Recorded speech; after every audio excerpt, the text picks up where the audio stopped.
काहे फसल रहे लोग कि जहाँ निरहुआ जाई तो रिक्शा लेके जाई जहाँ जाई तो गमछवा लेके जाई।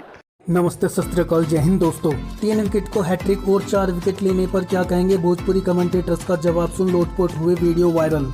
आईपीएल 2023 में तमाम भाषाओं के साथ ही भोजपुरी में कमेंट्री सुनने को मिल रही है। भोजपुरी कमेंट्री सुनते ही आईपीएल देखने लोगों के लिए काफी मनोरंजन हो रहा है। भोजपुरी सिनेमा के कई अभिनेता आईपीएल मैच की कमेंट्री करते हुए नजर आ रहे हैं। इसी बीच निरहुआ और आम्रपाली जब कमेंट्री कर रहे थे तो यह सवाल उठा कि लगातार 3 विकेट लेने को हैट्रिक कहा जाता है तो 4 विकेट लगातार लेने को क्या कहेंगे। आईपीएल कमेंट्री के दौरान निरहुआ से पूछा गया कि अगर 3 विकेट गिरने पर हैट्रिक कहते हैं तो 4 विकेट गिरने पर क्या कहेंगे।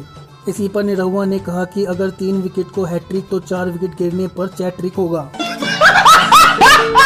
वहीं आम्रपाली दुबे से जब यही सवाल पूछा गया तो उन्होंने पहले चैट्रिक कहा, लेकिन फिर बाद में उन्होंने कहा चैट्रिक ही कहेंगे। भोजपुरी में हुई इस बातचीत को सुनकर लोग ठहाका मारने लगे। आंसू नाम के यूजर्स ने लिखा कि अगर 5 विकेट गिर गए तो पैट्रिक कहेंगे। एक यूजर्स ने लिखा कि मैं तो यही सोचकर परेशान हूँ कि भारत का विकास कहाँ हो रहा है। एक अन्य यूजर्स ने लिखा कि कमेंट्री में आम्रपाली का क्या काम था। मुझे यही जानना था कि एक यूजर्स ने लिखा कि मुझे आम्रपाली दुबे और निरहुआ को कमेंट्री करते हुए देखकर बहुत खुशी हुई। बस यही पूछना था कि आखिर ये लोग सीखे कहाँ से हैं। दोस्तों, आपको निरहुआ और आम्रपाली की कमेंट्री के बारे में क्या कहना है, अपनी राय कमेंट बॉक्स में जाकर जरूर दें।